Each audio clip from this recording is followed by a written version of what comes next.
Think and Grow Rich, penned by Napoleon Hill and first appearing in 1937, stands as one of the timeless cornerstones of the self-help genre and ranks among the best-selling books ever written in this category.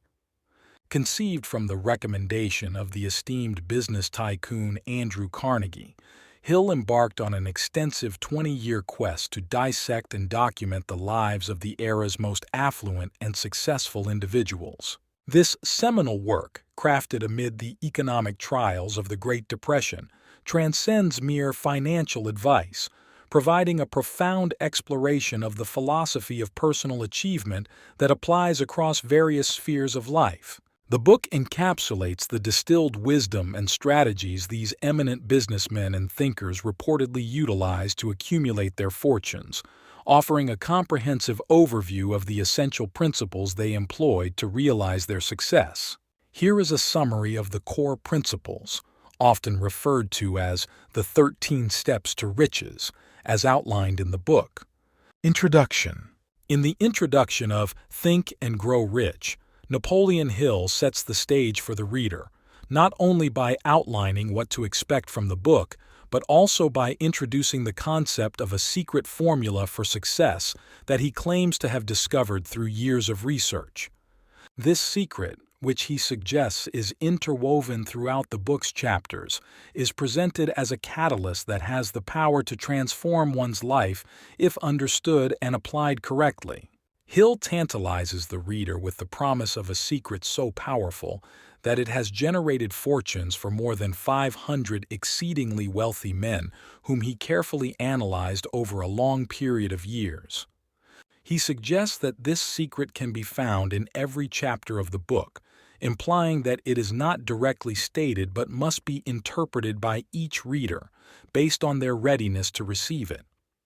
The introduction provides a backstory to the creation of Think and Grow Rich. Hill recounts how the idea for the book was conceived through a suggestion from the famous industrialist Andrew Carnegie. Carnegie challenged Hill to organize a philosophy of personal achievement based on his interviews and interactions with successful men of the era. This task took Hill 2 decades to complete, representing a significant body of work and research. Hill emphasizes that his book is not merely about financial success, but encompasses a philosophy of achievement that can be applied to any person's life to improve any aspect of it. He insists that the principles laid out in the book are universal and have been proven to be effective when applied with conviction and consistency. A central theme introduced in the introduction is the power of thought. Hill proposes that thoughts are things, and when mixed with definiteness of purpose, persistence, and a burning desire, they can be translated into riches or other material objects.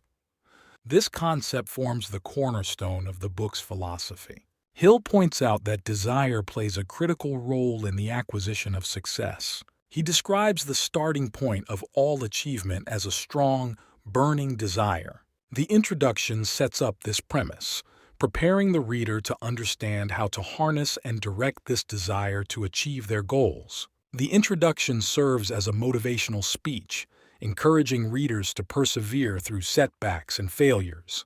Hill reassures the reader that every failure brings with it the seed of an equivalent advantage. He asks readers to be persistent and to have faith in their ability to succeed. Hill's introduction is both practical and inspirational. He promises that the book will offer practical advice gleaned from the lives of successful individuals, as well as the inspiration to take action and persist through adversity. He encourages readers to read and reread the book, absorbing its principles and applying them diligently. In summary, the introduction to Think and Grow Rich is crafted to inspire curiosity, build anticipation, and prepare the reader for a transformative experience. Hill's premise that there is a secret formula to success, which can be discerned by the astute reader, is a call to engage deeply with the text and its principles. By promising that the application of these principles can lead to wealth and achievement, Hill sets the stage for a detailed exploration of what he considers to be the essential traits and behaviors that underlie personal success. Chapter 1. Desire. The starting point of all achievement is fundamentally about transforming dreams into reality. Napoleon Hill presents desire as not just a simple want but as a burning, pulsating drive that transcends mere wishful thinking. This chapter is devoted to explaining how a strong desire is the first and most critical step toward riches. Hill begins by making a strong distinction between mere wishes and burning desires. He emphasizes that for one to achieve great wealth, there must be a deep, consuming, passionate desire, not just a hope or a wish. He sets the stage by telling the story of Edwin C. Barnes, who had a burning desire to work with the inventor Thomas Edison. Barnes's desire was not a hope. It was a keen, pulsating desire which transcended everything else. It was definite. The chapter introduces the concept of the 6 ways to turn desires into gold. Hill outlines a series of steps that an individual should take to transform their deepest desires into their financial equivalent. 1. Fix in your mind the exact amount of money you desire. 2. Determine exactly what you intend to give in return for the money you desire. Establish a definite date by which you intend to possess the money you desire. 4. Create a definite plan for carrying out your desire, and begin at once, whether you are ready or not, to put this plan into action. 5. Write out a clear, concise statement of the amount of money you intend to acquire. Name the time limit for its acquisition. State what you intend to give in return for the money, and describe clearly the plan through which you intend to accumulate it. 6. Read your written statement aloud, twice daily, once just before retiring at night, and once after arising in the morning. As you read, see and feel and believe yourself already in possession of the money. Hill discusses the importance of truly believing that one will achieve what one desires. He insists that belief is the cornerstone of all successful endeavors, and that without belief, a desire is nothing more than a wish. The chapter also discusses how desire can be transformed into its physical counterpart. Hill stresses that this transformation follows no shortcuts, but a strong desire is an essential starting point. Without it, the other principles will not be effective. Hill also touches on the principle of autosuggestion, which is the medium for influencing the subconscious mind. This principle is introduced as a method of reinforcing one's desire and belief through repeated affirmations. Throughout the chapter, Hill uses anecdotes to demonstrate the successes of those who had a definite desire and the failures of those who did not. These stories serve as evidence to support Hill's claim about the power of desire. In summary, Chapter 1 of Think and Grow Rich sets a firm foundation for the rest of the book by establishing desire as the critical starting point for all achievement. Hill's message is that with a clear, definite desire backed by a belief in its attainment, one can set in motion the forces that make achievement possible. The chapter is a call to action, prompting readers to identify their desires clearly and to begin the work of nurturing and pursuing them with unwavering faith and persistence. Chapter 2. Faith. Hill describes faith as a state of mind that may be induced or created by affirmation or repeated instructions to the subconscious mind. This is the principle through which all things can be achieved. He suggests that faith is the element that transforms the ordinary vibration of thought created by the finite mind of man into the spiritual equivalent. Hill provides a method by which faith can be developed, including affirmations and visualizations of one's goal. He discusses how faith is the antidote for failure and how it can be a self-fulfilling prophecy. Believing one can succeed makes success more likely. Hill begins by emphasizing the importance of belief in achieving one's desires. He states that one must truly believe, without a shadow of doubt, that one's goals are attainable. The premise is that belief triggers the mind to begin to plan for and move towards one's desires. In this chapter, Hill introduces what he calls the self-confidence formula. This formula comprises steps that encourage the reader to commit to memory and recite a series of affirmations designed to build self-confidence and faith in oneself. The formula is a tool for individuals to use to reinforce their belief in their ability to achieve their defined goals. 1. Positive affirmation of self-belief. The individual is to state their belief in their ability to achieve their definite purpose, affirming this belief aloud daily. 2. Realization of the role of hardship. The formula acknowledges that any defeat or hardship is a temporary setback and that it can be transformed into an asset for future endeavors. 3. Assurance of persistence. The person using the formula must commit to persistent and continuous effort toward their goals, regardless of any obstacles or difficulties they may face. 4. Belief in the merit of their services or products. There is an affirmation of the quality and value of the goods or services one offers, ensuring the individual values their contribution and expects to be rewarded appropriately. 5. Promise of action. The individual promises to take action on their plans with persistence and to the best of their abilities. 6. Time allocation for self-development. The formula usually includes a commitment to spend a certain amount of time daily on self-improvement or personal development. 7. Assurance of thinking. Positively, the person affirms to eliminate all negative and discouraging influences from their environment, including negative thoughts and actions. 8. Request for help when needed. An acknowledgement that one may ask for help from others, while ensuring not to overstep boundaries or depend on others too heavily for support. 9. Backed by a promise. Finally, the formula includes a promise to sign and commit to this document, often suggesting that the reader repeats it aloud once a day with full faith that it will gradually influence their thoughts and actions.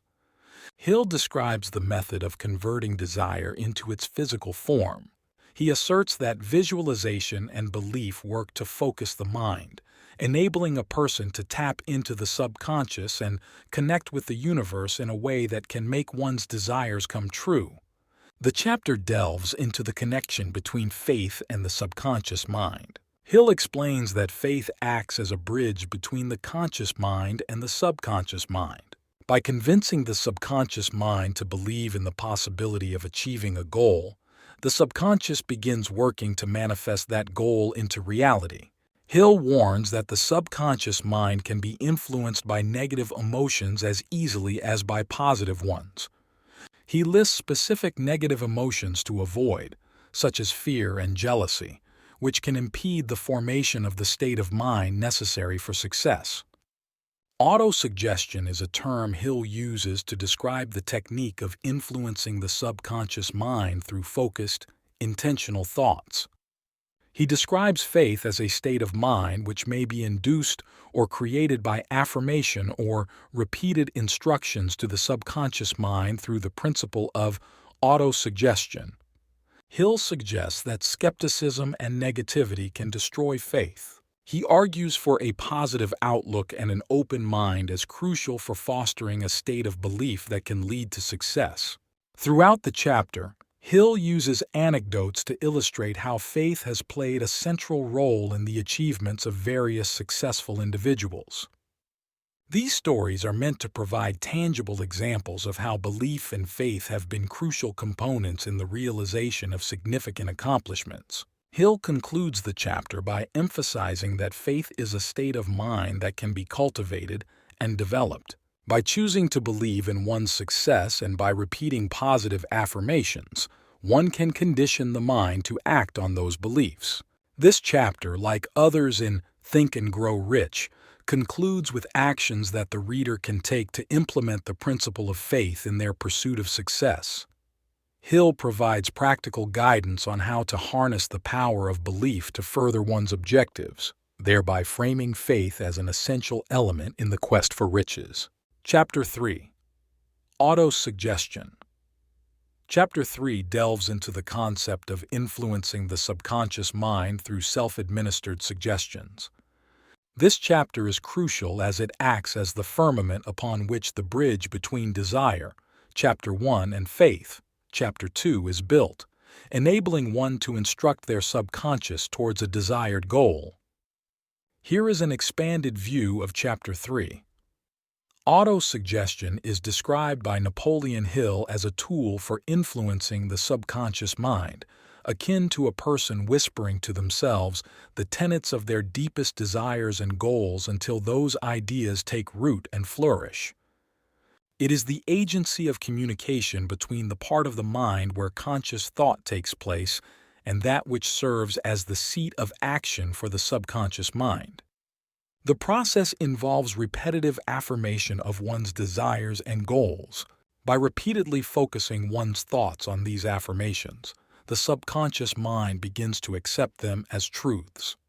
This technique is used to persuade the subconscious into believing in the possibility of achieving these goals, thereby setting the stage for actual realization. Hill emphasizes that the mere repetition of words is not enough. The process must be charged with emotion and a deep belief in the affirmations for them to be effective. The subconscious mind is more receptive to ideas that are mixed with feeling or emotion. The chapter guides the reader on how to construct their own affirmations and the importance of repeating them daily, especially at times when the subconscious is most susceptible, such as just before going to sleep and upon waking. Hill touches on the role of the 5 senses in autosuggestion, proposing that the more senses involved in the process, the more effective the suggestions are likely to be. For example, writing down one's desires, reading them aloud, listening to them, and even visualizing them can make the autosuggestion more potent.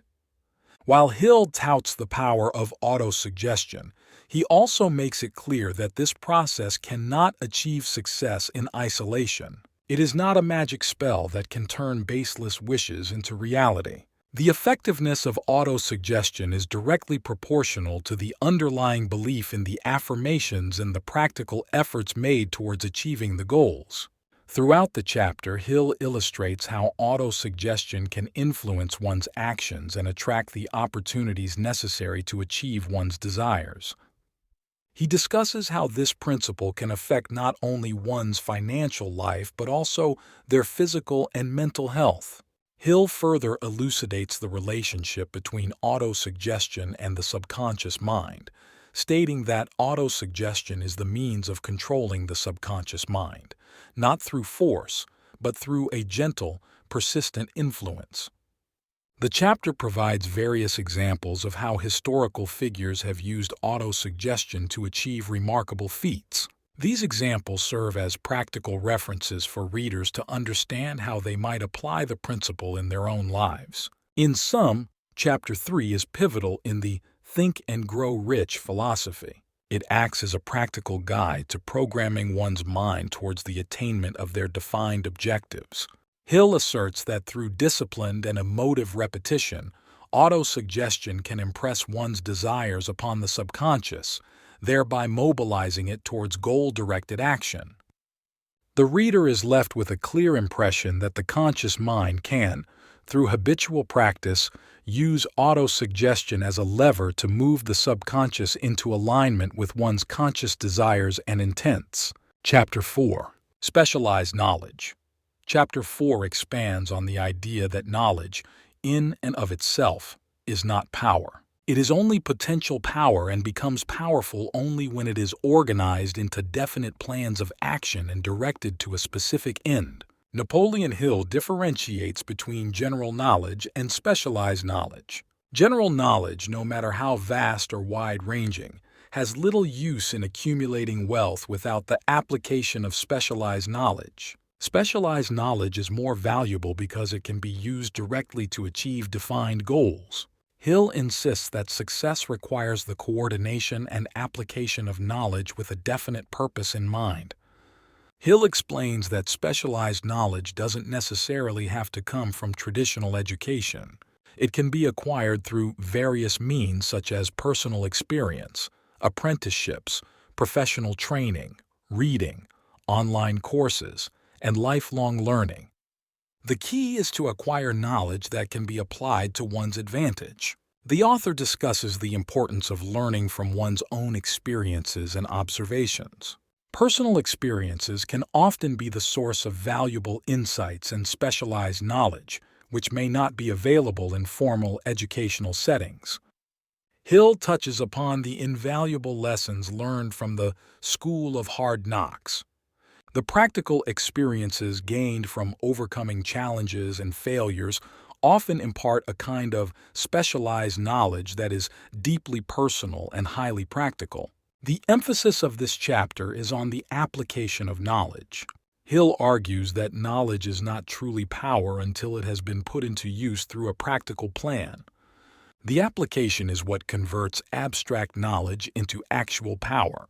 The concept of the mastermind group introduced in previous chapters is revisited here. Hill suggests that one of the most effective ways to gather specialized knowledge is through the formation of a mastermind group. This group is composed of individuals with complementary skills and knowledge who collaborate to achieve common goals. Hill also addresses a common misconception that successful people simply have more knowledge. He contends that successful individuals typically are not people of superior intellect or education, but rather those who have learned to take their knowledge and the knowledge of others and organize it into plans of action that achieve results. Despite the fact that Hill places great emphasis on self-acquired specialized knowledge, he also acknowledges the role of universities as knowledge distributors. However, he maintains that true education comes from applying what one learns in real-world situations. The need to adapt one's knowledge to the changing realities of the world is also a key point in this chapter. Hill notes that the world is in a constant state of flux, and that specialized knowledge must be continually updated and refined to remain useful. In essence, Chapter 4 encourages readers to seek out, acquire, and apply the kind of knowledge that directly contributes to their personal and professional goals. It's not enough to know a little about a lot. Instead, Hill urges focusing on learning a lot about the specific subjects that will bring one closer to achieving their desires.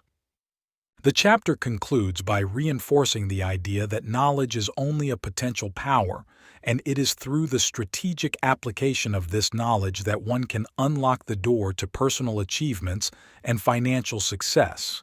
Chapter 5. Imagination. Chapter 5 centers on the premise that the imagination is the workshop of the mind where all plans are created and shaped.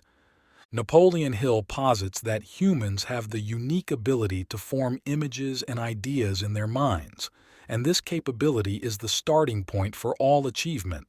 This chapter is devoted to the exploration and harnessing of this powerful mental faculty.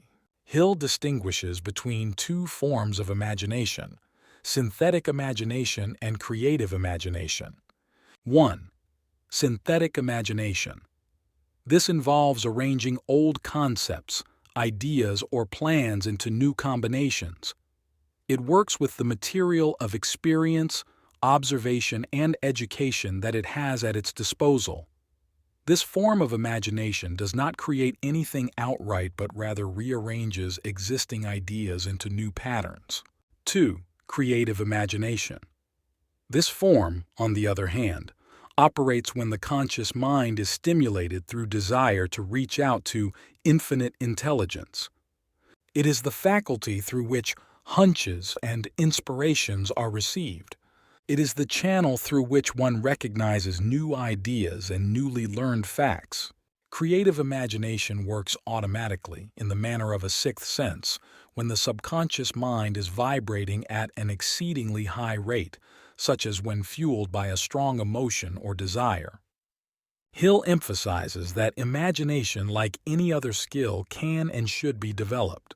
The more one uses it, the more it grows. He also provides guidance on how to use one's imagination constructively to formulate a vision of what one wants to achieve and then to create a clear and practical plan to turn that vision into reality. Imagination is presented as a critical element for success. Hill shares stories of inventors and business leaders whose imaginative plans led to the creation of new products, businesses, and industries.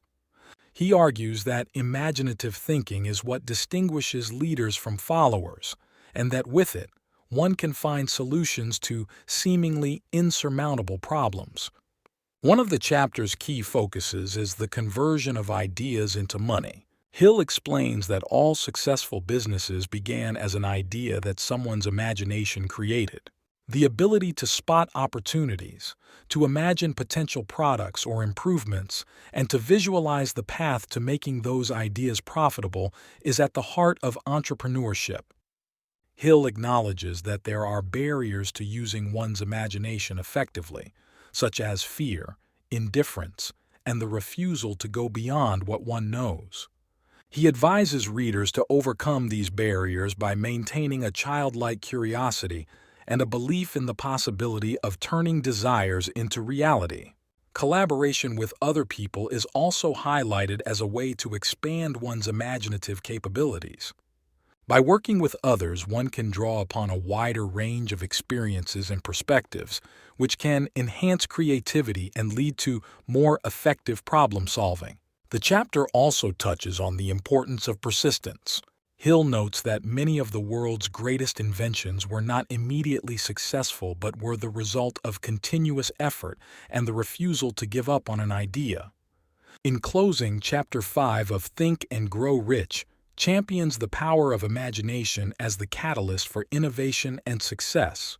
Hill encourages readers to actively nurture their imaginative faculties, to remain open to inspiration from all sources, and to apply their creative energies with persistence and determination.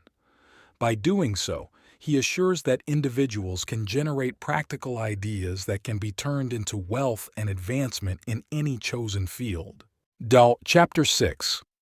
Organized Planning. Chapter 6 is where Napoleon Hill begins to transition from the mental habits and attributes associated with success to the practical execution of one's personal ambitions. Hill stresses that it is not enough to merely desire success. One must also have a detailed plan of action to achieve it. This chapter is the blueprint for that process. Hill asserts that organized plans are essential for transmuting desire into its monetary equivalent. He underlines that all achievements, no matter what their nature, involve the coordination of effort into a plan of action. An organized plan is described as a roadmap that guides one's efforts in a focused direction, which is crucial for overcoming obstacles and persisting in the face of setbacks. The chapter goes into detail about how to formulate a practical plan.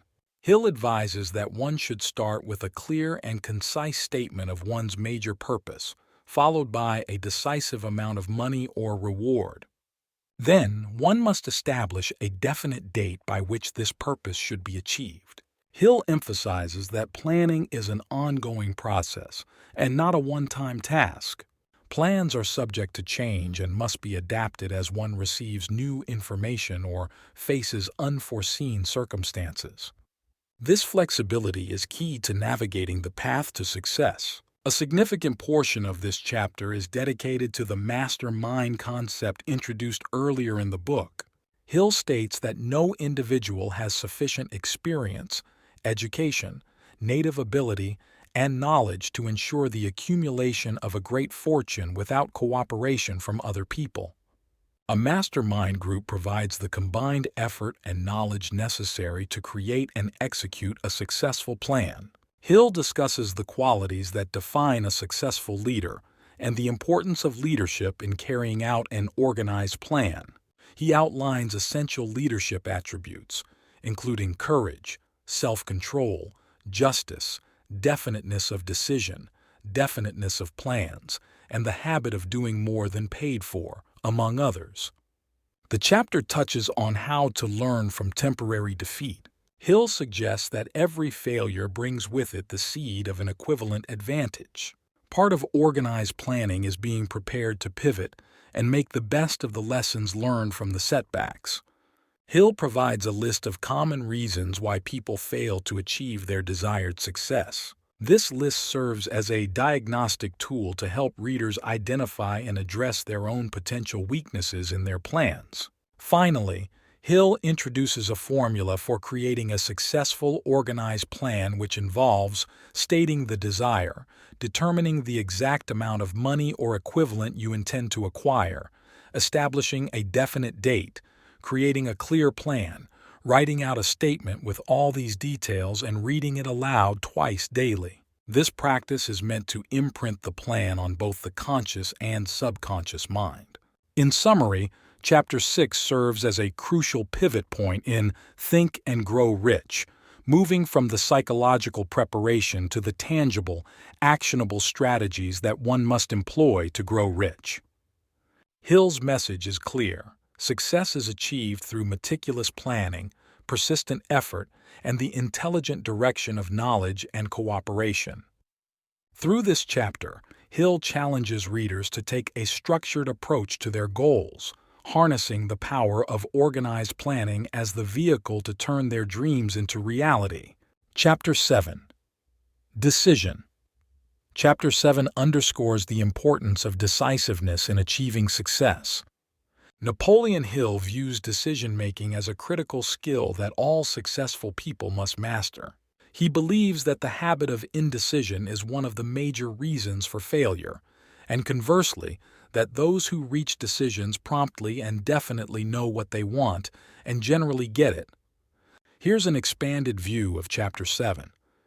Hill begins by emphasizing the significant role that the ability to make decisions plays in the process of achieving wealth. He observes that individuals who have amassed great fortunes were often known for their decisiveness. They had the habit of reaching decisions quickly and changing them slowly, if and when they were changed at all. Procrastination is presented as the opposite of decision and a common enemy that must be conquered. Hill explains that many people fail to achieve their desires because they put off making decisions, often out of fear of making the wrong choice. He points out that the habit of putting off decisions leads to missed opportunities and can allow others to step in and make decisions for us. Hill notes that his study of several hundred individuals who had accumulated fortunes well beyond the $1 million mark showed that every one of them had the habit of reaching decisions promptly. He also observed that they were also slow to reverse those decisions. One of the key insights in this chapter is the detrimental effect that the opinions of others can have on one's ability to make decisions. Hill warns against allowing the opinions and skepticism of others to sway one's decision-making process. He points out that many people who fail to accumulate money sufficient for their needs are generally easily influenced by the opinions of others. Hill illustrates his points with the story of Henry Ford and his famous decision to produce the V8 motor. Ford was warned by his engineers that it was impossible to cast an 8-cylinder engine block in one piece, but Ford decided it could be done and commanded that it must be done. His decision and persistence paid off, and the Ford V8 was an enormous success.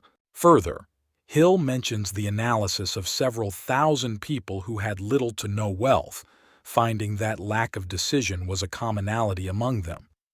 They had the habit of indecision, had little to no achievement to their names, and often found themselves influenced by trivialities that swayed them from their decisions. Hill also discusses the historical context of the Great Depression, during which the book was written.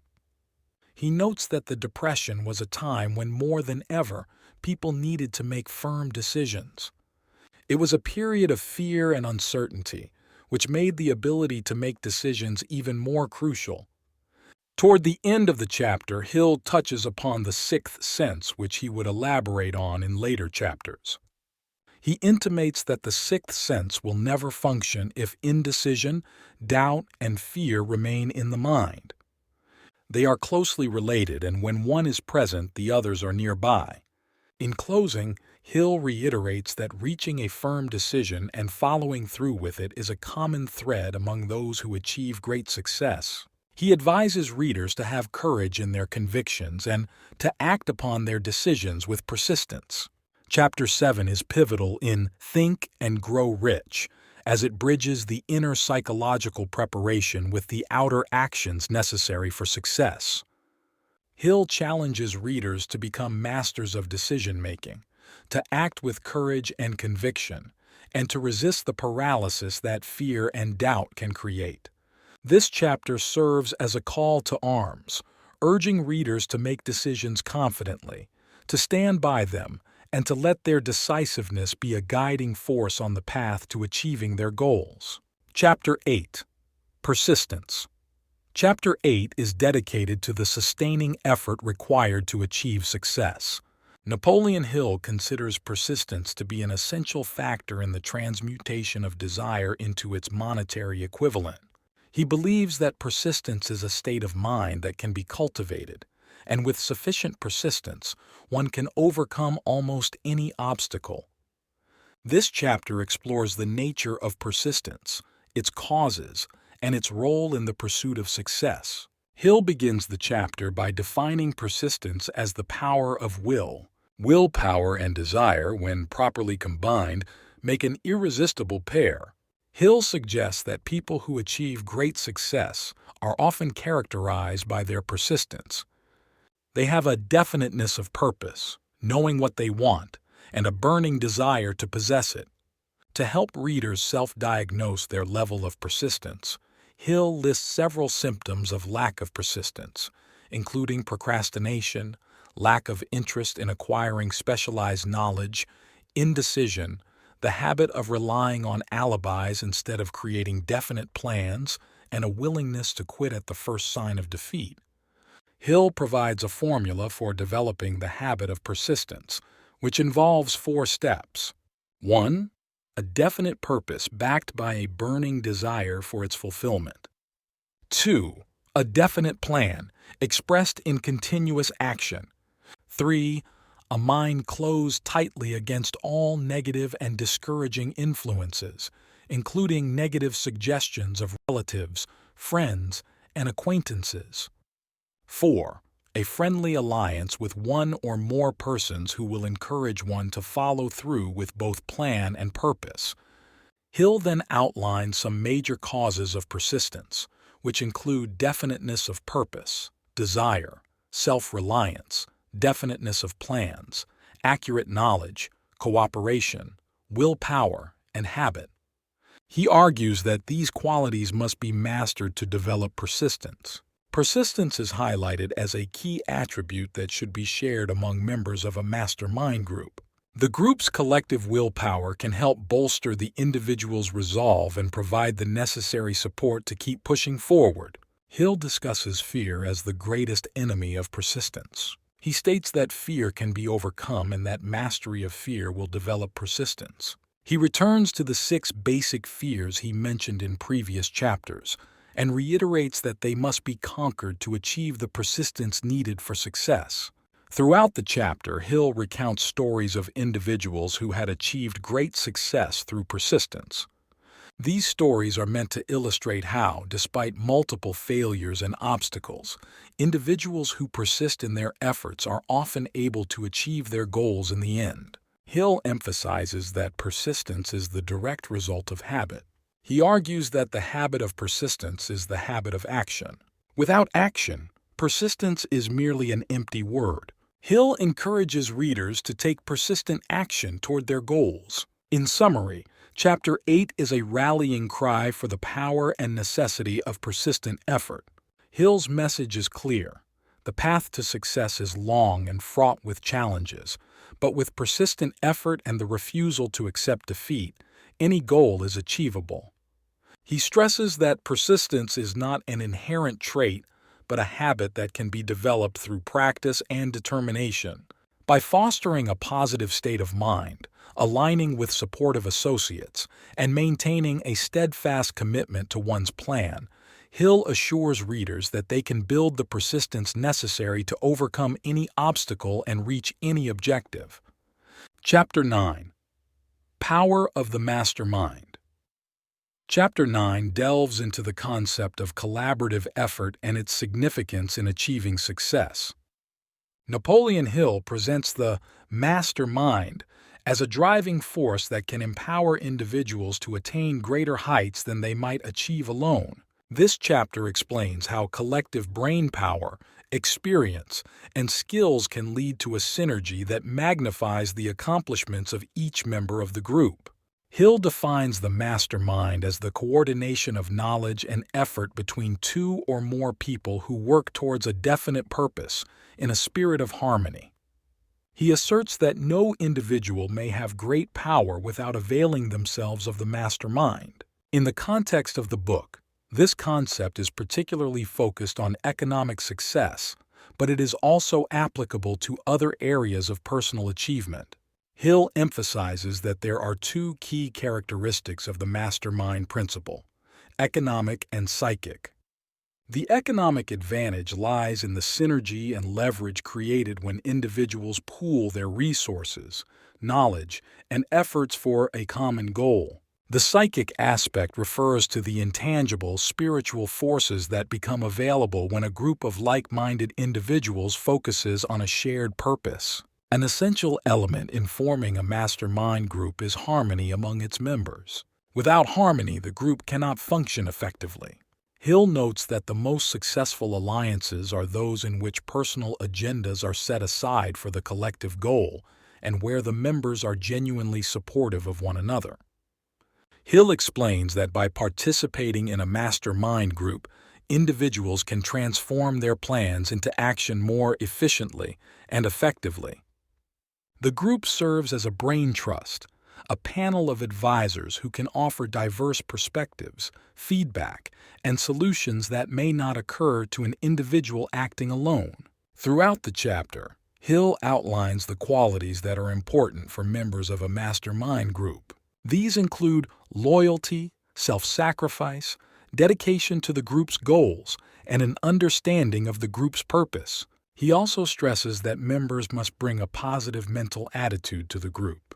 Hill posits that the mastermind group can serve as a powerful driving force, propelling its members toward their goals with an accelerated pace. This is due to the combination of effort, brain power, and positive reinforcement found within a well-functioning mastermind group. The selection of mastermind group members is critical, according to Hill. The right members contribute to the overall effectiveness and success of the group. He advises choosing individuals who bring complementary skills, knowledge, and temperaments to the table. Hill also touches on the influence that a mastermind group can have on the individual subconscious minds of its members. The group can reinforce the individual's commitment to the shared goal, making it easier for each member to maintain a focus on that goal and thus influencing their subconscious minds to work towards it. Lastly, Hill emphasizes that the mastermind principle is not a short-term fix, but a long-term commitment. It requires ongoing collaboration, mutual support, and a willingness to grow and adapt together. In summary, Chapter 9 of Think and Grow Rich expounds on the extraordinary potential that lies within collaborative effort. The formation and operation of a mastermind group are presented as essential for anyone seeking to convert their desires into financial or other forms of success. Hill's message is that when individuals unite in a harmonious partnership, their combined efforts not only add up but multiply, thereby significantly increasing their effectiveness and their chances of achieving their goals. The mastermind, thus, is presented as an indispensable mechanism for success, with the power to amplify the talents and efforts of each of its members. Chapter 10. The Mystery of Sex Transmutation. Chapter 10 is one of the more intriguing and often misunderstood chapters of the book.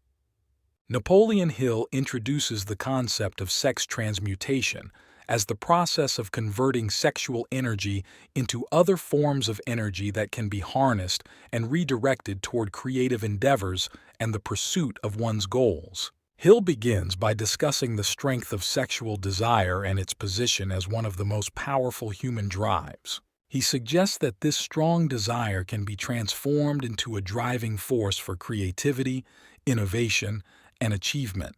Hill asserts that when channeled correctly, sexual energy can enhance one's charisma, influence, and motivation to pursue greatness. Transmutation is described as the changing or transferring of one element or form of energy into another. In the context of sexual energy, Hill is not referring to physical activities but rather to the transformation of the passion for sexual expression into a passion for other productive purposes that can lead to wealth, art, literature, music, or any other profession or calling. Hill notes that many of the most successful people he studied had highly developed sexual natures, but also had the ability to transmute this energy into their work. This transmutation often led to a heightened state of creativity and a dynamic and magnetic personality that drew others to them. Emotion plays a crucial role in the process of transmuting sexual energy. Hill explains that the emotions of love, sex, and romance are among the most intense and powerful of all emotions, and that when combined, they have the potential to elevate someone to a higher plane of thought.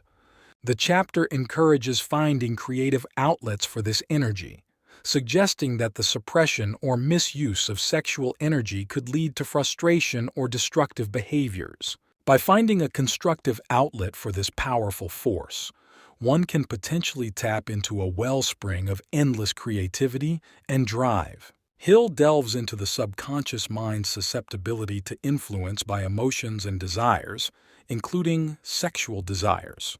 He posits that when the mind is charged with high levels of emotion, it is more capable of creative effort and the generation of innovative ideas.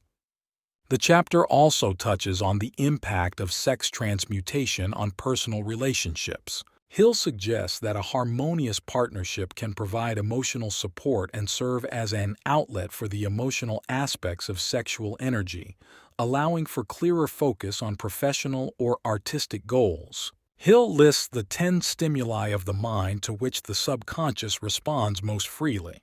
These include the desire for sex expression, love, a burning desire for fame, power, or financial gain, music, friendship, a mastermind alliance, mutual suffering, autosuggestion, fear, narcotics, and alcohol. The desire for sex expression is listed first, highlighting its potency as a motivator. Finally, Hill emphasizes the importance of learning how to harness and direct one's sexual energy rather than allowing it to control one's behavior.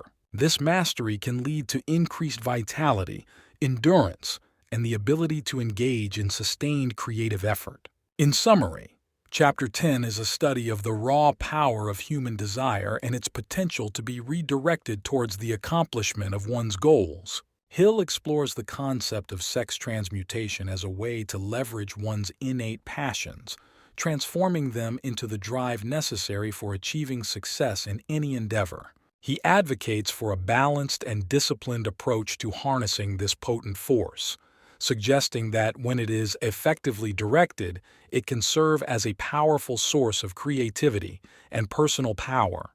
Chapter 11. The Subconscious Mind. Chapter 11 delves into the semi-mystical aspects of Hill's philosophy, discussing the subconscious mind as a field of consciousness where every impulse of thought that reaches the objective mind through any of the 5 senses is classified and recorded. This chapter emphasizes the significant influence of the subconscious on the process of converting desires into their physical counterparts. Hill begins by presenting the subconscious mind as the connecting link between the finite mind of man and the infinite intelligence. It is the intermediary through which one may draw upon the forces of infinite intelligence at will.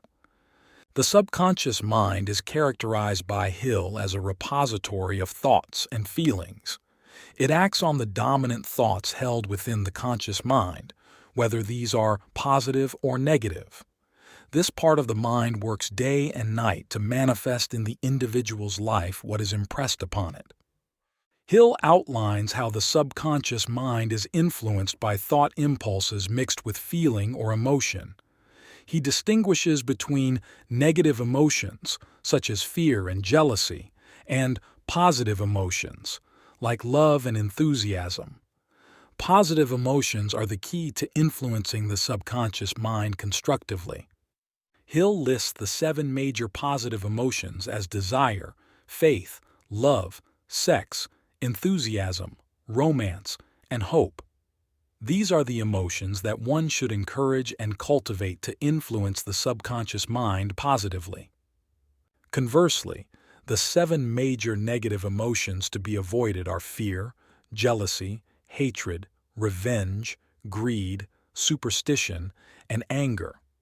Hill asserts that the negative must be voluntarily directed to pass through the subconscious mind and not be allowed to influence it, as negative emotions can poison the mind. The chapter offers techniques for programming the subconscious mind. Hill suggests that the conscious mind can serve as a gatekeeper, allowing only the positive emotions and desires to enter the deeper realms of the subconscious. Hill explains that the subconscious acts first on the dominating desires and emotions. It is through habit that these desires and emotions become dominating. The repetition of thought and the intensity of emotion are what ingrain these habits within the subconscious. Hill suggests that the principle of autosuggestion directly influences the subconscious mind. Through deliberate control over one's thoughts and feelings, one can impress upon the subconscious the objectives and desires one wishes to actualize. The chapter also reiterates the concept of faith, described as a state of mind that may be induced by autosuggestion. Hill asserts that all thoughts which have been emotionalized and mixed with faith begin to immediately translate themselves into their physical equivalent or counterpart. Hill speaks to the idea of working in harmony with the subconscious. This involves a partnership where the conscious mind feeds the subconscious with aspirations and desires, and then the subconscious works behind the scenes to manifest these through the most practical means available. In summary, Chapter 11 of Think and Grow Rich is dedicated to explaining the workings and potential of the subconscious mind in the process of achieving wealth and success. Hill emphasizes the power of positive thinking and emotions, suggesting that they can serve as the catalyst for manifesting one's desires into reality. He encourages readers to actively shape their subconscious impulses through positive reinforcement and to guard against the detrimental impact of negative emotions. By harnessing the power of the subconscious, Hill believes individuals can tap into a greater intelligence and bring about significant change in their lives. Chapter 12. The Brain.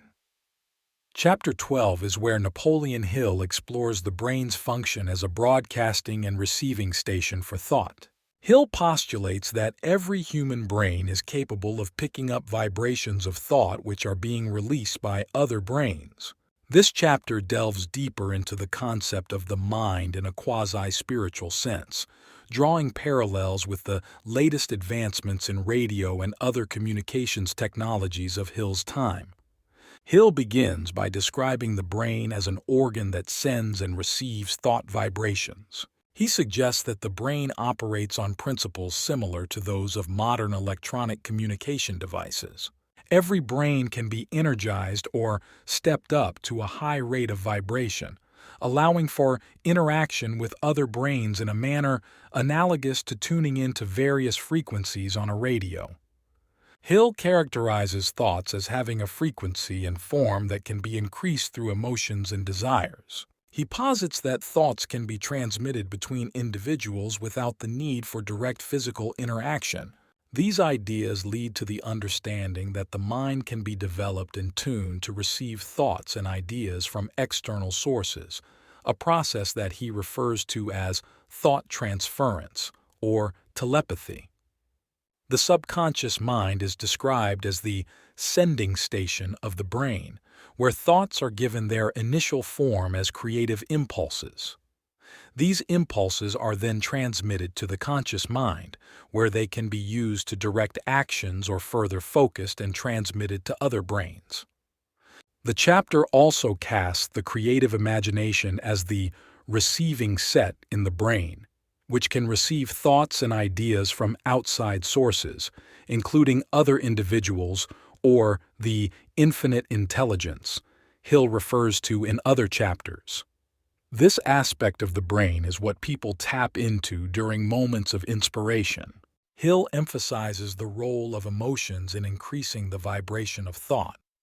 Positive emotions like love and desire are particularly potent and can amplify the ability of the brain to broadcast and receive thoughts at a greater intensity. The cultivation of receptive mental states is encouraged. Hill advises that one should nurture a mind open to ideas and inspiration, which can be aided by a positive mental attitude and the clear visualization of one's desires. While the chapter is heavy on theory, Hill does suggest practical applications for these ideas. He notes that successful individuals often report receiving hunches or flashes of inspiration, which he attributes to their brains having been tuned to pick up vibrations of thought released by other brains. Toward the end of the chapter, Hill touches upon the concept of a universal mind or collective consciousness. He theorizes that individuals may tap into this universal source of knowledge or inspiration, which could be considered a form of infinite intelligence. Hill concludes the chapter by asserting that the potential of the human brain is virtually limitless. He encourages readers to explore and develop their brain's broadcasting and receiving capabilities through practice, concentration, and the application of the principles laid out in the previous chapters.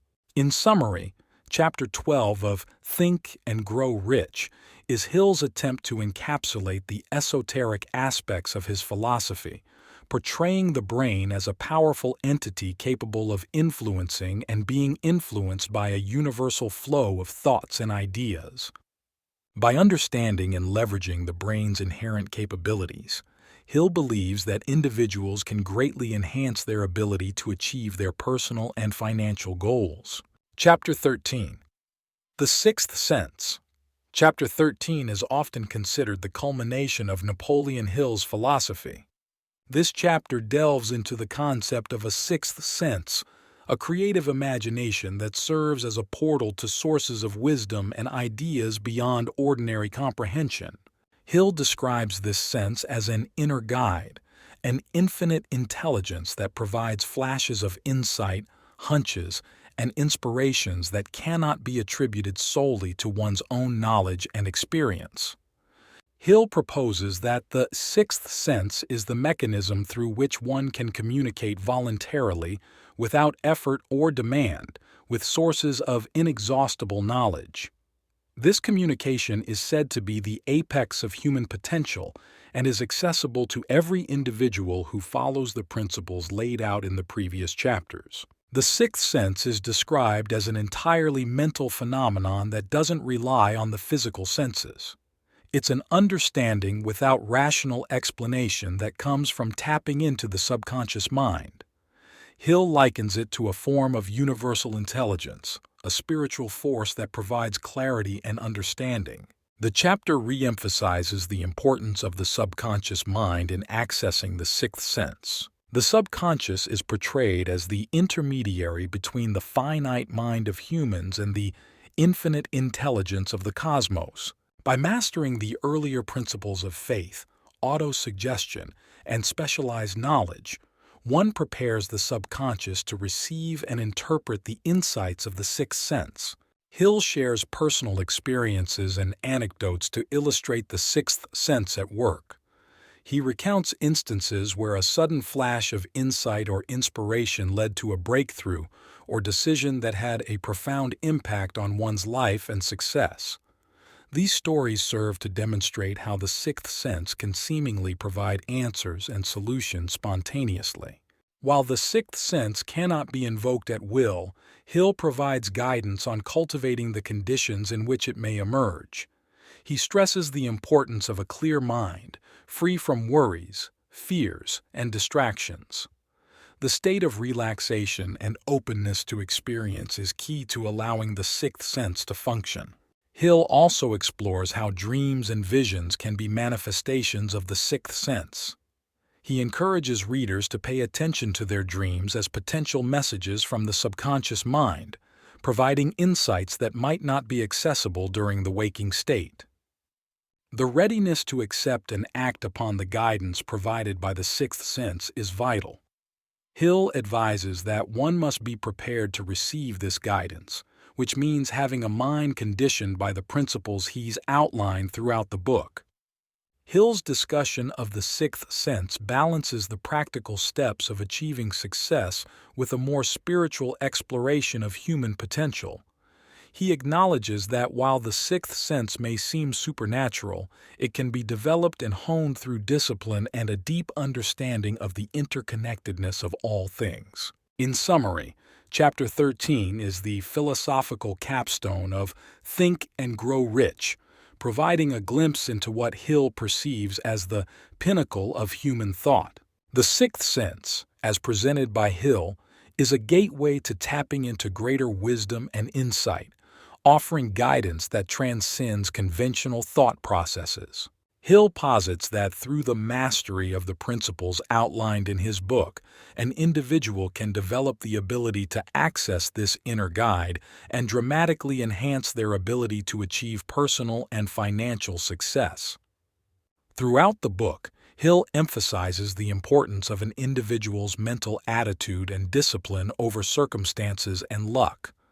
The idea is that success comes from within, and one's thoughts are a controlling factor in the level of success one achieves. The book also delves into the importance of a positive philosophy and avoiding negative influences. While Think and Grow Rich focuses primarily on the attainment of monetary wealth, the principles are often applied more broadly to the pursuit of personal achievements and self-improvement. Critics have pointed out that the book is not a guarantee for wealth, and that some of the ideas may be based more on conjecture than empirical evidence. However, its popularity endures as it continues to inspire and motivate individuals towards personal and professional success. The distilled wisdom contained within Think and Grow Rich is merely a starting point, capturing the essence of personal mastery and financial acumen as understood by some of the most prosperous individuals of the early 20th century. However, the true richness of Napoleon Hill's work can only be fully appreciated by delving into the complete text. The book's principles, interwoven with the fabric of personal stories and timeless philosophies, require not just a cursory glance but a thoughtful and engaged reading to unlock their full potential. For anyone seeking to transform their approach to success, whether in financial endeavors, personal development, or beyond, Think and Grow Rich offers more than mere guidelines. It presents a blueprint for a mindset transformation. Therefore, I wholeheartedly recommend reading the entire book to truly absorb the depth of knowledge Hill imparts. It is a book that many readers return to throughout their lives, discovering new insights with each reading as their own experiences and achievements grow. So, step into the pages of Think and Grow Rich, and may you find the keys to unlocking your own vast potential within its chapters.